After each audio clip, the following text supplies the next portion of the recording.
आज पूरे वर्ल्ड में लोग गुड फ्राइडे के नाम से इस दिन को याद करते हैं और उसके पीछे कारण यह है कि फसह का जो मेमना है आज के दिन बलिदान हो गया।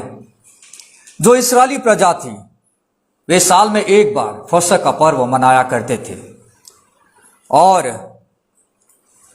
वे परमेश्वर के भवन में, मंदिर में, यरूशलेम में जाया करते थे और याद करते थे कि कैसे परमेश्वर ने इस्राएली प्रजा की सुधि ली थी और कैसे परमेश्वर उन्हें संभालता था। जब इस्राएली प्रजा मिस्र देश में गुलाम थी और वहां से आजाद होकर जब वे बाहर निकले, उस दौरान लोगों ने मेमने के लहू से अपने घर के चौखट पर उन्होंने लहू को छिड़का था और परमेश्वर का दूत जब वहां से गया और उसने देखा कि जिसके घर में भी वो लहू का निशान दिखा, उस घर का कोई इंसान नहीं मरा, पर जो दूसरे लोग थे, जो मिस्री लोग थे, उनके घर का पहिलौठा मर गया। परमेश्वर ने इस्राएली प्रजा को दासता से, गुलामी से बाहर निकाला। फसह का पर्व हमें याद दिलाता है कि कैसे यीशु मसीह मेरे और आपके लिए मेमना बनकर अपने आप को बलिदान कर दिया। यशायाह की पुस्तक 53वां अध्याय एक ऐसे दास के बारे में बताता है जिसे हम दुख उठाने वाला दास के रूप में जानते हैं। प्रभु यीशु मसीह के मनुष्य बनने से पहले करीबन 700 साल पहले परमेश्वर ने यशायाह नबी के द्वारा उस समय की प्रजा को, इस्राएली प्रजा को यह वचन दिया था, यह प्रतिज्ञा उसने दी थी कि एक मेमना धरती पर वध होने के लिए आने वाला है, एक भेड़ वध होने के लिए आने वाला है।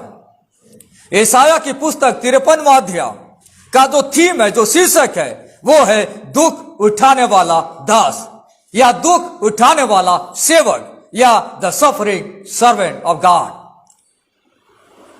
अगर आप इस अध्याय को पढ़ते हैं 1 पद से लेकर 3 पद तक यीशु मसीह के रिजेक्शन के बारे में बताया गया है, कैसे यीशु को नकारा गया। अध्याय 53 4 पद से लेकर 6 पद तक कैसे यीशु हमारे बदले में बलिदान हुआ। 53वां अध्याय 7 पद से लेकर 9 पद तक कैसे यीशु बिना मुंह खोले दुख उठाता रहा। 53वां अध्याय 10 पद से लेकर 12 पद तक कैसे यीशु विजय हुआ या जीत गया। यीशु की मृत्यु से संबंधित यह एक बड़ी भविष्यवाणी परमेश्वर ने अपने दास के द्वारा इस्राएली प्रजा को दिया था। यशायाह उसका 53वां अध्याय 7 पद से लेकर 9 पद तक कैसे यीशु मसीह, कैसे परमेश्वर का दास बिना मुंह खोले दुख सहता रहा, उसका जिक्र करता है। कैसे परमेश्वर का दास, कैसे सफरिंग सर्वेंट, कैसे दुख उठाने वाला दास बिना मुंह खोले दुख सहता रहा। आज गुड फ्राइडे का दिन है। आज के दिन 3 बड़ी बड़ी घटनाएं घटी। एक, यीशु ने हमारे लिए दुख उठाया। दूसरा, यीशु हमारे लिए मर गया। तीसरा, यीशु को कब्र में डाल दिया गया। 3 बड़ी बड़ी बातें आज के दिन घटती है और 7 पद से लेकर 9 पद तक 3 बड़ी बातों का जिक्र किया गया है। यशायाह की पुस्तक 53वां अध्याय 7 पद से लेकर 9 पद तक कैसे दुख उठाने वाला दास बिना मुंह खोले दुख उठाता रहा या दुख सहता रहा, उसका जिक्र यहां पे किया गया है। 53वां अध्याय 7 पद में बताया गया है कैसे यीशु ने दुख उठाया। उसके 8वें पद में कैसे यीशु मर गया और पद 9 में कैसे यीशु को कब्र में डाला गया। तीनों बड़ी बातें आज के पाठ में हमें देखने को मिलेगा।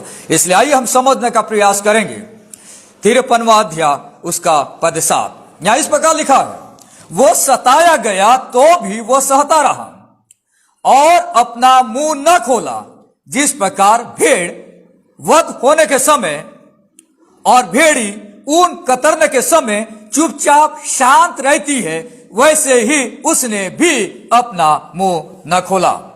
53वां अध्याय 7 पद में बताया गया है यीशु का दुख उठाना। How the servant of God suffered, कैसे यीशु ने दुख उठाया। देखिए यहां पे कई शब्द इस्तेमाल किए गए हैं, आप देखेंगे वहां पे बताया गया है नंबर 1, वह सताया गया। इंग्लिश में ही वॉज ऑप्रेस, वह सताया गया। सताने का मतलब क्या है? जो मालिक होता है अपने गुलाम को कैसे ट्रीट करता है, किस प्रकार की दयनीय परिस्थिति गुलाम के जीवन में आती है जब गलत प्रकार से मालिक अपने गुलाम के साथ व्यवहार करता है, उसको बोलते हैं सताना। आप जानते हैं कि कई बार जो बड़े लोग होते हैं, जो मालिक होते हैं, अपने नौकरों के साथ कैसा व्यवहार करते हैं, और मालिक को मालूम है कि आज इस नौकर को अपने घर जल्दी जाना है क्योंकि उसे घर में काम है, पर मालिक जबरन उस दिन अपने नौकर को रोक लेगा, अपने घर के काम करवाएगा और उसे जो काम कल करना है वो काम आज ही कराएगा, जानबूझ के कि उसे सताएं, उसे परेशान करें। इसका मतलब होता है सताना। यहां पे परमेश्वर के वचन में लिखा गया है कि जिस दिन प्रभु यीशु मसीह को पकड़कर लोग ले गए थे, उस दिन यीशु को सताया गया, जानबूझकर सताया गया। दूसरी बात, वह सताया गया तो भी वह सहता रहा। यहां पे जो शब्द है एक्चुअली में दो अलग अलग शब्द हैं। वह सताया गया और उसे अफ्लिक्ट किया गया। इंग्लिश में लिखा ही वॉज अफ्लिक्टेड। इसका मतलब क्या है? इसका मतलब होता है कि किसी व्यक्ति को नीचा दिखाना, किसी व्यक्ति के जीवन में इतनी परेशानियों को ले आना कि उसे शर्मिंदगी महसूस हो, किसी व्यक्ति को छोटा बताना लोगों के सामने, किसी व्यक्ति की ठट्टा करना, किसी व्यक्ति की मौकरी करना, उसे कहते हैं अफ्लिक्शन करना। यहां पे जो शब्द आया है, वह सताया गया तो भी वह सहता रहा, पर उसने अपना मुंह न खोला। बहुत बड़ी बात यहां पर लिखी गई है, बहुत बड़ी बात लिखी गई है। क्या मतलब है? आज के दिन लोग प्रभु यीशु के बलिदान को याद करते हैं। जैसे मैंने आपसे कहा कि यीशु ने दुख उठाया, उसका जिक्र पद 7 में किया गया है। बाइबल में लिखा है कि he was oppressed and afflicted yet he did not open his mouth, उसने अपना मुंह नहीं खोला।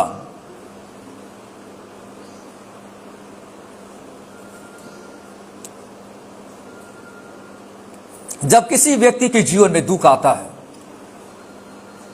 जब कोई व्यक्ति यातनाओं को सहता है, तब उसके पास दो उत्तर होते हैं। नंबर 1, जब एक व्यक्ति दुख उठा रहा है और उसे पता चला कि उसने पाप किया जिसके कारण उसके जीवन में दुख आया है, तो वह अपने पाप को कन्फेस करता है। दूसरा, अगर उस व्यक्ति ने कोई गलत काम नहीं किया और वो दुख को सह रहा है, तब वह अपने आप को डिफेंड करता है। वह कहता है कि मेरे जीवन में दुख क्यों आ रहा है, मैंने तो कोई गलत काम नहीं किया। यानी जब किसी व्यक्ति के जीवन में कोई दुख आता है तो उसका रेस्पॉन्स दो तरीके से होता है। नंबर 1, जब उसने गलत काम किया है तब तो अपने पापों को मान लेता है, पर अगर उसने गलत काम नहीं किया है तो वो अपने आप को बचाता, अपने आप का डिफेंड करता है और लोगों से कहता है कि आपने मुझे क्यों परेशान किया, मेरी गलती क्या थी। दो प्रकार से रेस्पॉन्ड करता है जब किसी व्यक्ति के जीवन में दुख आता है। पर जब आप यीशु मसीह के बारे में पढ़ते हैं, बाइबल में लिखा है ही वाज साइलेंट, उसने कुछ जवाब नहीं दिया। यीशु मसीह को कैफा महायाजक के पास ले जाया गया, यीशु चुपचाप रहा। यीशु मसीह को पुन्तियुस पिलातुस के पास ले जाया गया, यीशु मसीह चुपचाप रहा। यीशु मसीह को उस समय का जो राजा था हेरोदेस टेट्राक जिसे कहा जाता है राजा था, उसके सामने भी उसने अपना मुंह नहीं खोला और वो चुपचाप रहा और चुपचाप दुख उठाता रहा। क्यों यीशु मसीह चुपचाप दुख उठाता रहा? क्योंकि यीशु मसीह को सच्चाई मालूम थी, यीशु मसीह को सच्चाई मालूम थी। और परमेश्वर के वचन में लिखा, उसका यशायाह 52वां अध्याय अगर आप पढ़ेंगे उसका 13वां पद में देखिए, इस प्रकार लिखा हुआ है, देखो मेरा दास बुद्धि से काम करेगा, वो ऊंचा महान और अति महान हो जाएगा। मेरा दास यानी यीशु मसीह बुद्धि से काम करेगा। यीशु मसीह को मालूम था कि जो सजा उसके ऊपर में आई है वो उसके खुद के पापों के लिए नहीं है, क्योंकि वो तो निष्पाप है, पर वो मनुष्य जाति के लिए, मनुष्यों के द्वारा किए गए पापों के लिए वो सजा को भुगत रहा है। और उस सजा को भुगत कर, उस सजा को उठाकर वो परमेश्वर की सेवा कर रहा है। ये बड़ा सत्य यीशु को मालूम था, इसलिए उसने पूरी दुनिया के लिए दुख को उठा लिया। यीशु मसीह इस बात को जानता है कि वो लोगों के पाप को उठाकर, उनके बोझा को उठाकर वो परमेश्वर की योजना के अनुसार काम कर रहा है, परमेश्वर की वो सेवा कर रहा है। It was a service to God. Yeshu Masih ने अपना मुंह नहीं खोला, न उसने डिफेंड किया, पर उसने परमेश्वर की महिमा की। अगर किसी व्यक्ति के जीवन में दुख आता है तब वो तभी साइलेंट रह सकता है जब उसके पास एक चीज का नॉलेज हो। क्या नॉलेज है? नॉलेज यह कि सफरिंग जो है, दुख जो है, उसको उठाकर भी मैं परमेश्वर की सेवा कर सकता हूं। ये एक बड़ा ट्रूथ है, यह एक इटर्नल ट्रूथ है, हमें समझना बहुत जरूरी है। जब मेरे और आपके जीवन में कभी दुख आता है, परेशानियां आती है, तब हम पीछे हट जाते हैं, यह सोचकर कि मैं यीशु के पीछे चलने लगा, मेरे जीवन में अच्छा होने के बजाय मेरे जीवन में लोगों से परेशानी है, परिवार से परेशानी है, मेरे मोहल्ले के लोग मेरा विरोध कर रहे हैं।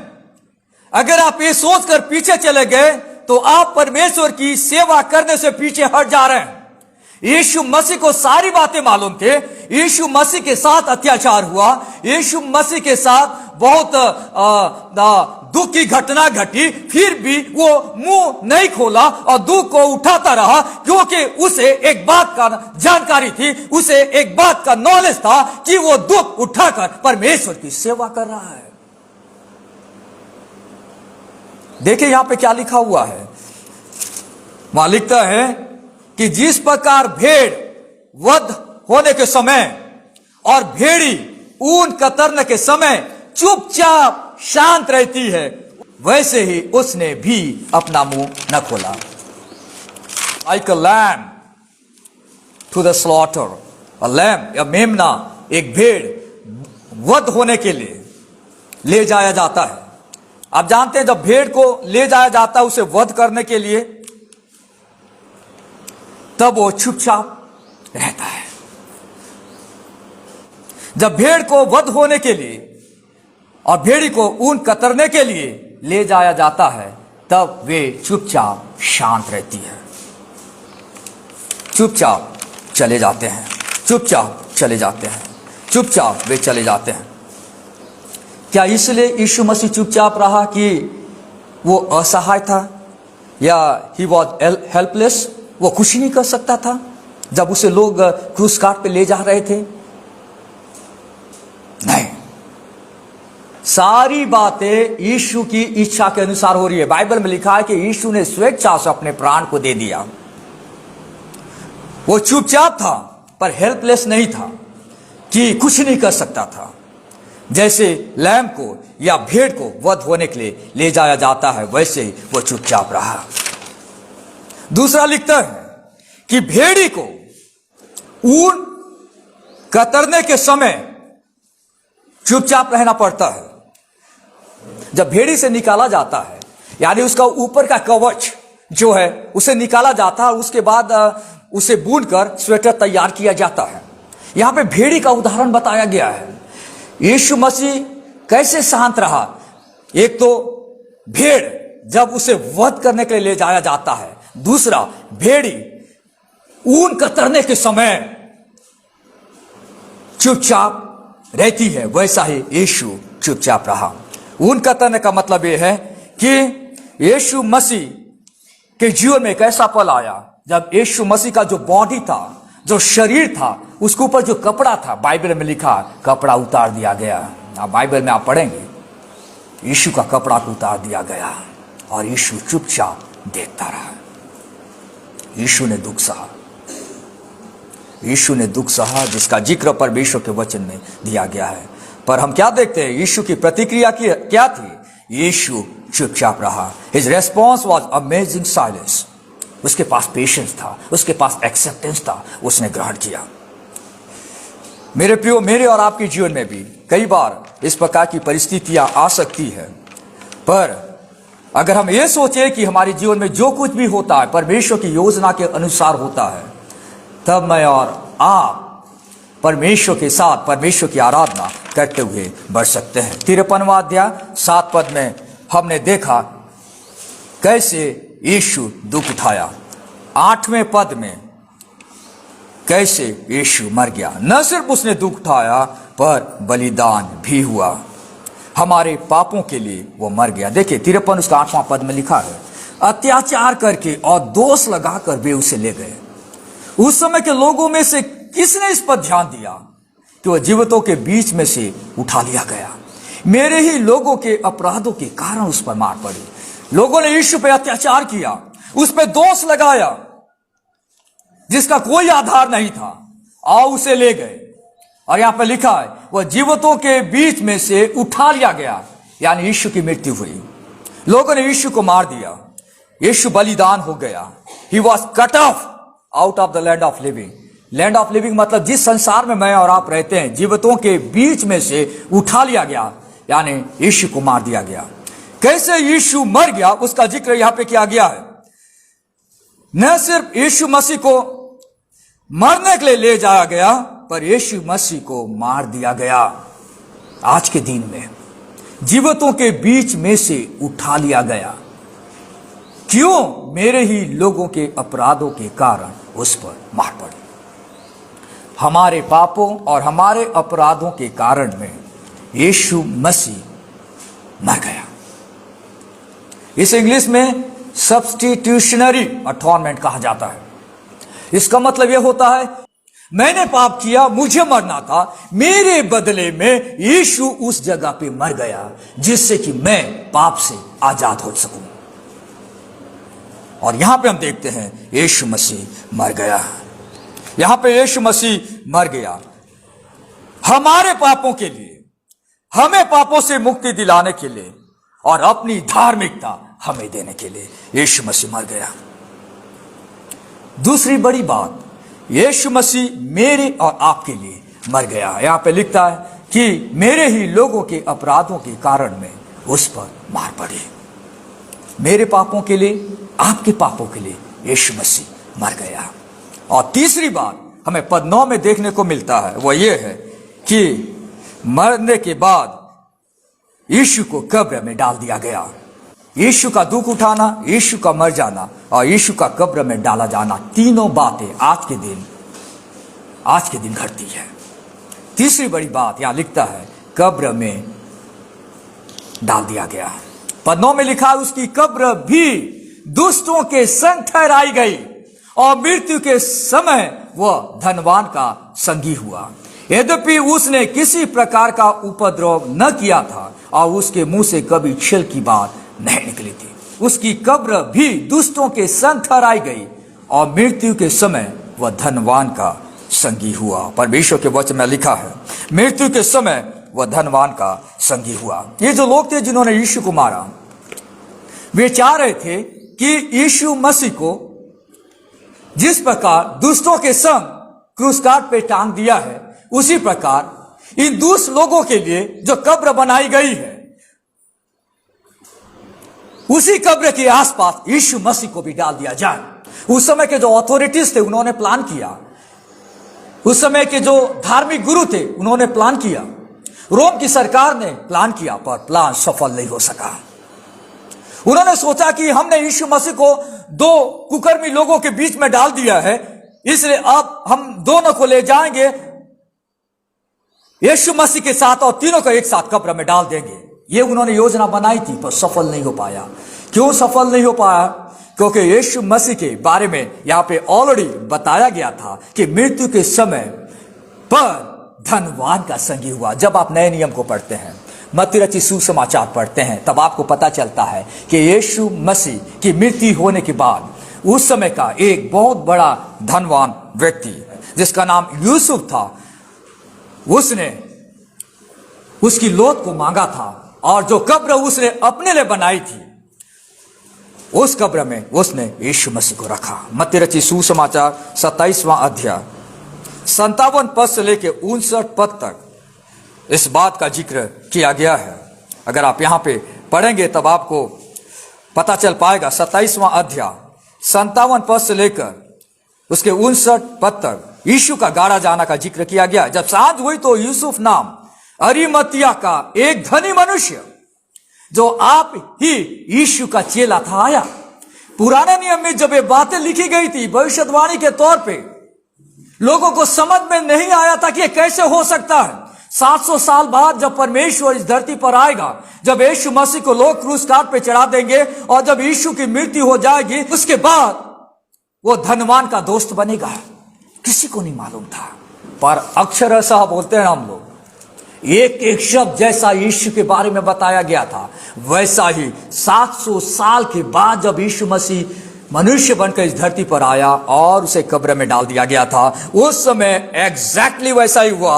यीशु के मर जाने के बाद यहां पर लिखता है, यूसुफ नामक अरिमतिया का एक धनी मनुष्य, जो आप ही यीशु का चेला था, आया।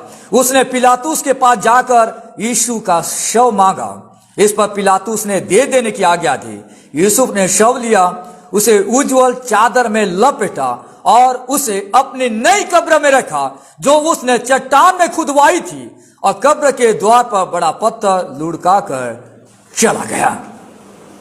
मृत्यु के समय वह धनवान का संगी हुआ।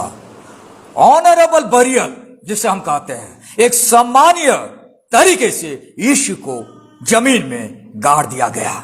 क्यों? क्योंकि यह परमेश्वर की भविष्यवाणी थी। यीशु गाड़ा गया है।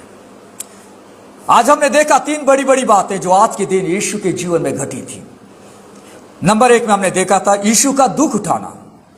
नंबर 2 यीशु का मर जाना। नंबर 3 यीशु का गाड़ा जाना। 3 बड़ी बातें हमने देखा, पर यह यहां पे समाप्ति नहीं है। अगर आप आगे देखेंगे 10 पद से लेकर 12 पद तक ऐसा नबी इस बात को बताता है कैसे यीशु मसीह मरकर जिंदा उठा। वो हम आने वाले संडे को देख पाएंगे। पर आज के दिन तक, शुक्रवार के दिन तक, ये तीनों बातें यीशु के जीवन में घटी। ये तीनों चीजें हमारे जीवन में घटती है। हम कई बार यीशु मसीह के लिए दुख उठाते हैं। आज नहीं तो कल हम मर जाएंगे, आज नहीं तो कल, या जब हमारा समय आएगा तो हमें कब्र में डाल दिया जाएगा। तीनों चीजें हमारे लाइफ में घटती है। कोई भी व्यक्ति इससे बच नहीं पाएगा। बट मोर देन दिस, इन सबसे बढ़कर जो बात घटने वाली है, जो यीशु मसीह के साथ हुआ, वो है यीशु का जी उठना। पुनरुत्थान का दिन यीशु मसीह मरकर जी उठा।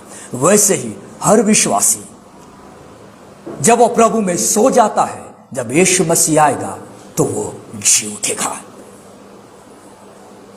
हम इस बड़े सत्य को आने वाले रविवार को हम समझ पाएंगे। आज मैंने आपके सामने आज के बड़े दिन की विशेषता आपको मैंने समझाने का प्रयास किया। यीशु मसीह मेरे और आपके लिए दुख उठाने वाला दास बन गया, और उसने यह समझा कि मैं दुख उठाकर मैं परमेश्वर की आज्ञा का पालन कर रहा हूं। मैं एक प्रकार से परमेश्वर की सेवा कर रहा हूं। और यह सोचकर उसने दुख उठाया। वो समझ गया कि एक सर्विस है लोगों को पापों से छुड़ाने के लिए, और उसने इस काम को पूरा किया। मेरे और आपके जीवन में जब दुख और तकलीफ आए तो हमें इस बात को याद रखें कि यीशु मसीह ने मेरे और आपके लिए दुख को सहा है। हम हमारे जीवन में आने वाले दुख को परमेश्वर की योजना का हिस्सा समझकर हमें आगे बढ़ते रहना है। दूसरी बात, जब हमारे जीवन में दुख और तकलीफ आती है तो हमें परमेश्वर के विरुद्ध कुड़कुड़ाने की आवश्यकता नहीं है। तीसरी बात, दुख उठाना, मर जाना और गाड़ा जाना, तीनों चीजें हर विश्वासी के जीवन में घटेगी, पर यह उसका अंत नहीं है। उसके पास अनंत जीवन है। जैसा यीशु मसीह मरकर जी उठा, वैसे ही हर विश्वासी अगर प्रभु में सो गया है तो वो जी उठेगा और परमेश्वर की आराधना और महिमा अनंत काल के लिए वो करता रहेगा। जी उठकर परमेश्वर के साथ रहेगा और परमेश्वर की आराधना और परमेश्वर की महिमा करता रहेगा। आइए हम अपने आंखों को बंद करें। प्यारे परमेश्वर पिता, हम आपको धन्यवाद देना चाहते हैं। आपने अपने प्रिय पुत्र प्रभु यीशु को इस संसार में भेज दिया, जिसने हमारे लिए दुख उठाया, हमारे लिए मर गया, हमारे लिए गाड़ा गया, जिसके बलिदान के द्वारा आज हम बच गए हैं। हम उस सैक्रिफिशियल डेथ के लिए प्रभु हम आपका धन्यवाद करना चाहते हैं। आज हम आपकी संतान हैं क्योंकि यीशु मसीह आप हमारे बदले में मर गए। निष्पाप प्रभु आप हमारे बदले में बलिदान हो गए कि हमें धार्मिकता दे सके और हमारे पास अनंत जीवन आ सके। अपने वचन से हमें बात करने के लिए हम आपको धन्यवाद देते हैं। हमारे उद्धारकर्ता यीशु मसीह के नाम से हम इस प्रार्थना को मांगते हैं, आमीन।